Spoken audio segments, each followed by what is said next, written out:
Keith. Yeah. Or just like So with Lisa. Lisa.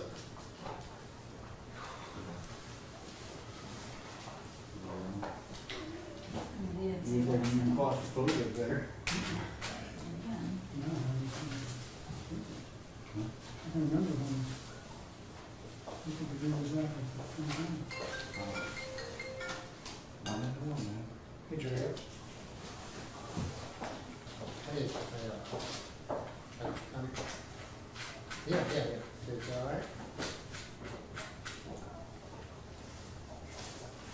Oh, are you serious? No, I grabbed it because I have this press conference.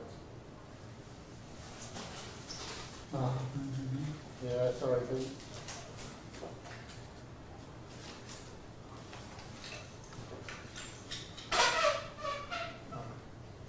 Yeah, they had this press conference, so I should be back after that, though.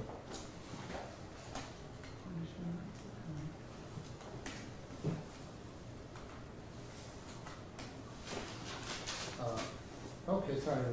Thank you. Bye-bye.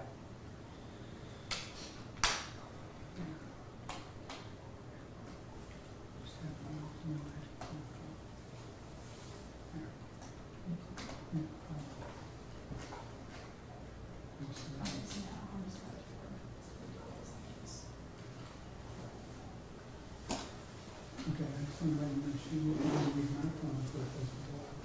So he's not here yet.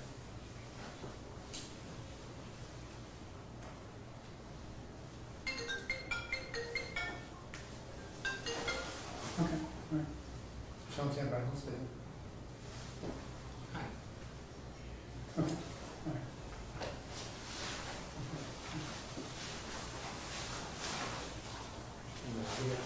Richard, do you have IQ on? I'm getting on there now. Do they have numbers assigned yet? Where did I public parking I get? You know? So, Hello? I'll look for 15 minutes. Oh, back. which? All right. Yes, hear you. All right, I'm just getting from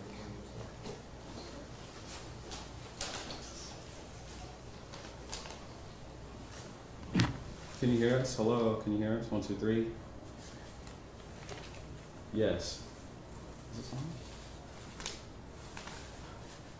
You tap the top, it's all the time. He's listening to somebody. Rashad, do you have IQ on? Yeah.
Okay, sounds good. Did they figure out what they were doing? Yeah, I think they were in the wrong team. That's what I thought. So, right afterwards, they're gonna come out to us. So we'll just grab that and like back away or do it here, doesn't matter.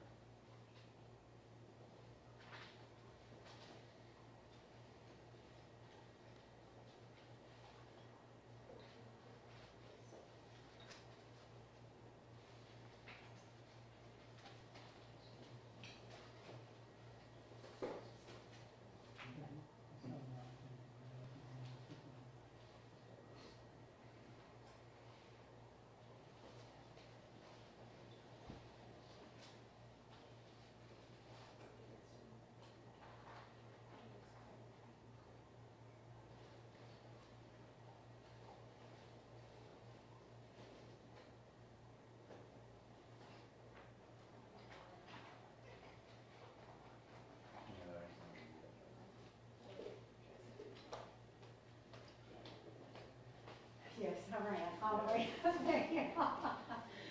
I'm like, and then I didn't have a notebook, so I'm gonna take notes on there. Well, at least you're here. Good job getting that out.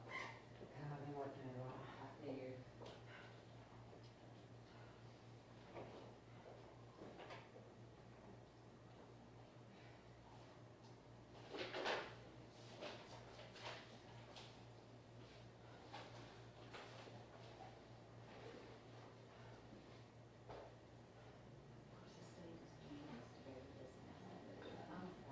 Is it? At least I did it one and not four. Yeah, that's true.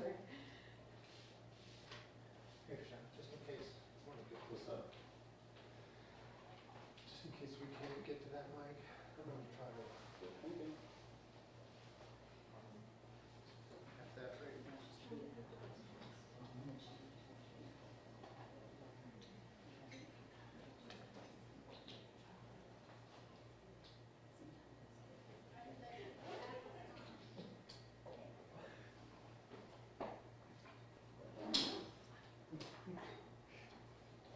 It was not a good outcome, so.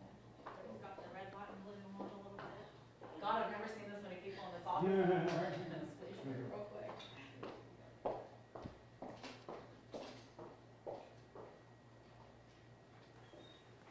Let's see, Sean, say something. 1, 2, 3, 1, 2, 3, 1, 2, 3, 1, 2, 3. We are here waiting on this press conference, giving you an audio check.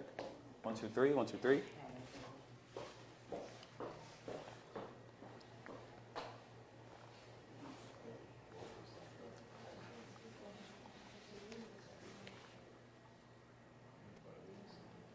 It sounds like it's going to be starting very soon. Could be a couple of minutes. We were told about 5 minutes, about 5 minutes ago. Yes.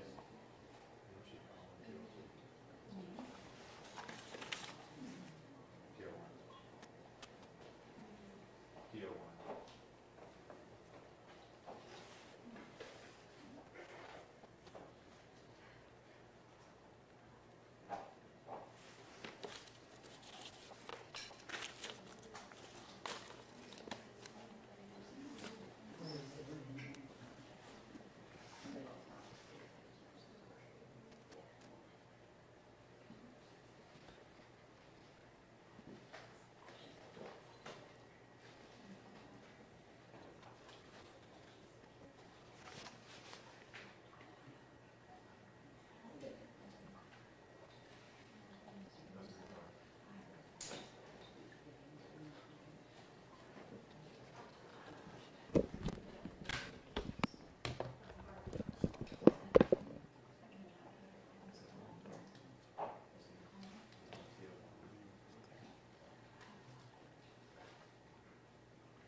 How we doing? Good, how are you? Good. Just feel free to go ahead and put those on my desk. Does anyone care for it? I'm gonna just move this stuff and we'll go to the bathroom. Yeah, actually, Brian, if you want to know the truth, yes. Would anyone like any coffee, water, anything? Okay, just a second.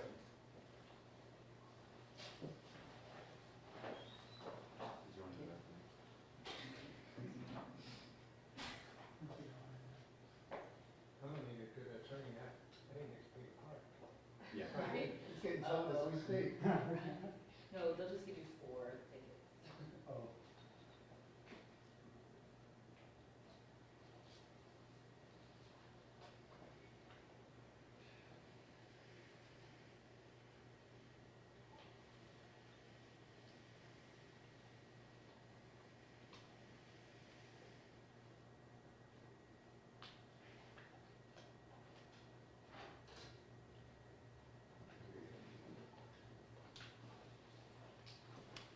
All right. What, I can't, wait, walking that night, can I move this, or is that? yeah, let's not start till we like all agree that we're, because I don't want to start to people, whatever. Does everybody have anything where they'd like it to be? Is everybody? All right, let's, please silence all your cellular devices. Thank you all for coming here today. I'd like to give a brief statement and make some comments on behalf of my client, and then we will take a very limited amount of questions. Today, charges were dropped in their entirety against 2 juveniles charged with their involvement in the largest wildfire in the history of the state of Tennessee in the last century. My individual, John Doe 2, was charged with arson. Today, shortly after 12 noon, the Attorney General, Jimmy Dunn, for the 4th Judicial District, entered an order in the juvenile court for Sevier County dismissing those charges in their entirety. One thing I want to reiterate, even though these charges are dismissed based on the rules of juvenile procedure and the applicable laws in the state of Tennessee, the identity and location of these 2 juveniles remains confidential. I would ask and caution you all to respect and abide by those provisions of Tennessee law. The reason for the dismissal was twofold. I will say at the outset that this was one of the most complex and comprehensive juvenile prosecutions in the state of Tennessee. It comprised interviews of hundreds of witnesses, thousands of pages of documents, expert reports by a variety of state, local, and federal law enforcement agencies. During this process, our firm's independent investigation revealed that the Chimney Tops 2 fire did not cause the Gatlinburg fires beyond a reasonable doubt. In fact, regardless of whether it could be proven beyond a reasonable doubt, the evidence showed there was no causation between Chimney Tops 2 and the Gatlinburg fires. This is due in large part to a number of superseding intervening causes and causal breaks. These include a lot of information that I'm sure will come out in the next few weeks, but primarily a historic event, and that was the weather and the winds. Those winds created a lot of devastation, and this was a superseding intervening cause and a causal break that our investigation showed, and the prosecution agreed, proved that there was no causation between Chimney Tops 2, my client, John Doe number 2, as it relates to the Gatlinburg fires. Now, additionally, as we were representing and investigating this matter, it also came to our firm's attention that the Sevier County Attorney General's office did not have legal jurisdiction to pursue a prosecution in the national park. Pursuant to federal law, there is a requirement if there is going to be concurrent state and federal criminal jurisdiction on national park property that a memorandum of agreement must be signed by the Secretary of Interior and the Governor of the state of Tennessee. Significantly, in this case, in 1996, there was a memorandum of agreement executed by the Secretary of the Interior and Governor Sundquist. That memorandum of agreement, which is filed in the Sevier County Register of Deeds office, specifically excludes the Great Smoky Mountains National Park as having a location where local prosecutors, state prosecutors would have jurisdiction. So at the outset, this prosecution appeared to be an unfortunate rush to judgment. But at the same point, at the end of the day, after reviewing hundreds of documents, a lot of interaction between the defense team and prosecutors, they exercised a great deal of good judgment in agreeing to dismiss this case in its entirety today. Now, having said that, on behalf of John Doe number 2 and his family, myself personally, my law firm, and everyone that has worked on this case, we want everyone to know that our thoughts and prayers are with the victims of the Gatlinburg fire. Our prayers and thoughts go out to anyone that lost a loved one or had a loved one injured, that lost property or had an interruption of business. So in no way, even though I am very pleased that our hard work and our efforts over the past few months has resulted in a dismissal for my young man, who I will tell you, and I wish I could tell you more about him, because he's a very fine young man from a very fine family. But regardless of that, that family and my legal family want to put the families of the Gatlinburg fires first. Now, having said that, we will entertain a few questions. Is there a chance the U.S. Attorney's Office will pursue more charges federally for these teams in terms of destruction of property and vandalism for the park itself? Well, again, I don't want to comment on what the U.S. Attorney's Office may or may not do. I will say that based on the memorandum of agreement that we have reviewed very carefully, the U.S. Attorney's Office would have jurisdiction over any criminal offense committed in the park. But then again, if you read the statement by the Sevier County Attorney General's office, clearly they acknowledge that the winds were a supervening cause, and that it would be very difficult, if not impossible, to prove that the conduct of the juveniles on chimney tops resulted in a significant arson. And you said this was a misfortunate rush to judgment on these two juveniles. Do you feel like that happened because they were trying to divert the responsibility elsewhere in these wildfires and the cause of those? Absolutely not. And again, I don't want to, I'm not in any way imposing any bad motive on anyone involved in this case. In fact, I said, even though it started out as an unfortunate rush to judgment, it ended up as a situation where there was a great deal of good judgment exercised by prosecutors. But again, when you have, first of all, when you have a fire of this complexity, the largest wildfire in the last century in the state of Tennessee, you have probably one of the most comprehensive juvenile prosecutions in the state of Tennessee.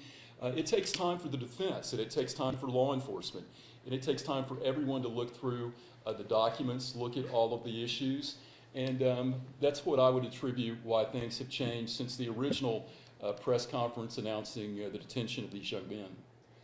There's been some accusations that procedurally it did not go as planned. The time frame to move them to an adult court and their detention time frame ran out on filing the paperwork on detention. Well, first of all, we cannot and will not comment on anything that has occurred in juvenile court. So I want to be very clear with that. Anything that occurred in the juvenile court system is confidential pursuant to Tennessee laws, and we'll have no comment on that. A lot of people in Gatlinburg right now may be frustrated by this decision.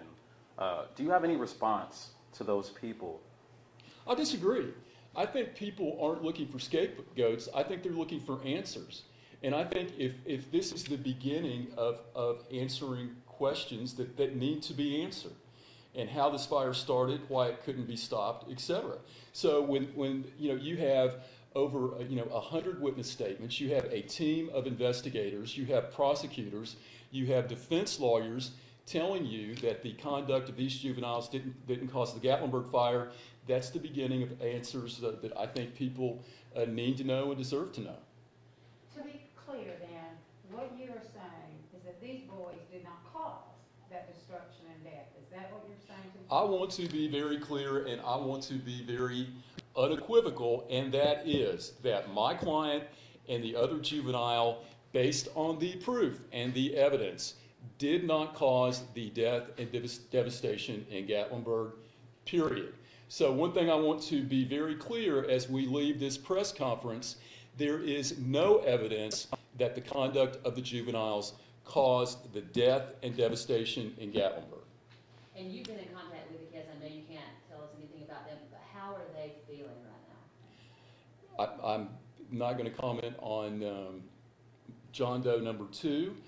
I will tell you that he is a very nice, well-mannered young man, very well-spoken, and his mother is very grateful and very tearful today.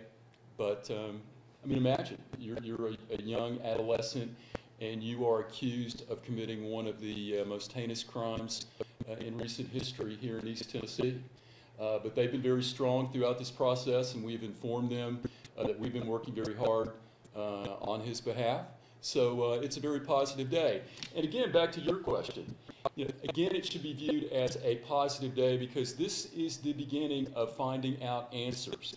This should help end a lot of the secrecy for documents that were not provided pursuant to Public Records Act requests.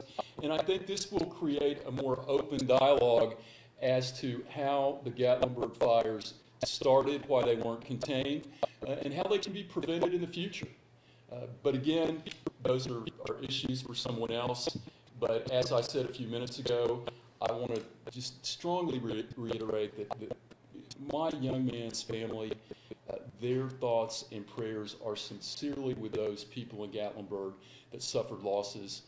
My sincere thoughts and prayers are with those people, and hopefully this will be a step toward finding answers, healing, and closure as this matter progresses. So this announcement today came just a couple of days after we found out that those paperwork would be revealed to the public, would become public. Is that a coincidence, or is that? I have no idea what paperwork you're talking about, but I can't answer questions. Yeah, I can't comment on that. All right. Any last questions? I'd just like to ask about timing. Do you believe, you said that you feel that the prosecutor practiced good judgment. It's been nearly 8 months since the wildfires. Do you believe that's plenty of time? Do you feel like that's too soon? Some people might feel like this is kind of rubbing salt in the wound, maybe just a little too quickly. What do you think? Again, the legal process takes time. Investigation takes time. Experts take time. And again, this is one of the most complex juvenile prosecutions in the state of Tennessee. And to review all of the documents, all of the evidence, all the videos, it takes time, and it takes as much time as required. So I don't think you can quantify justice as we move through this process. It's not something that you can put a time frame on and say it took too long, there was too much delay. What I think you need to look at is the end result.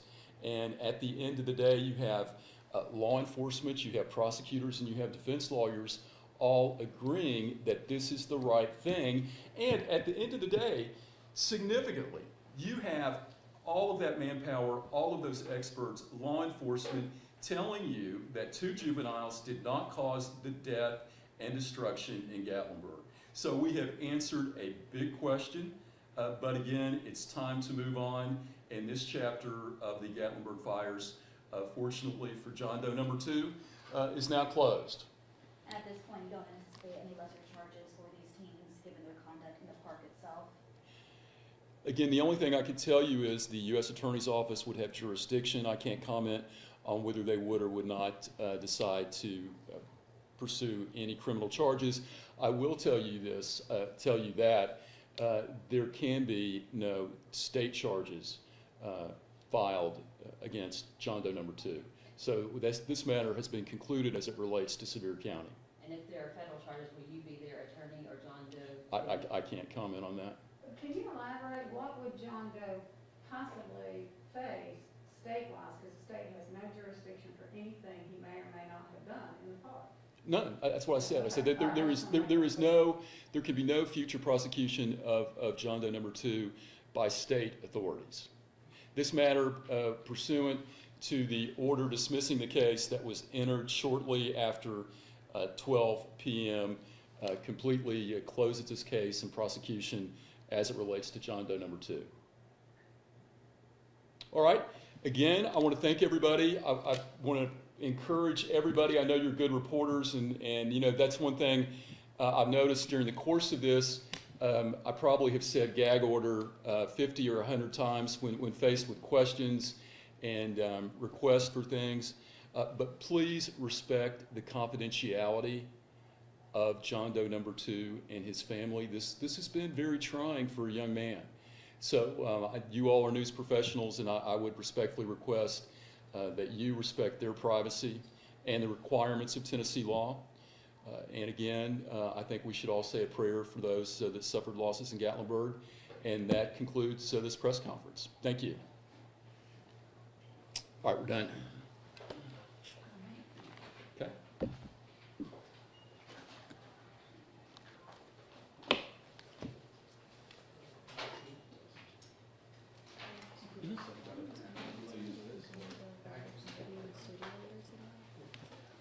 I don't know exactly. I gotta go meet with my family and stuff like that, but not today.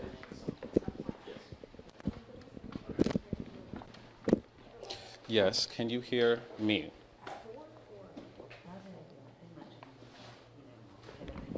Sorry, where do I need to stand?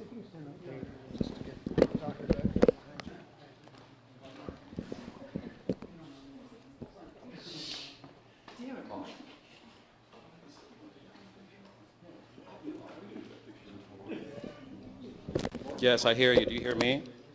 Yes, I hear you.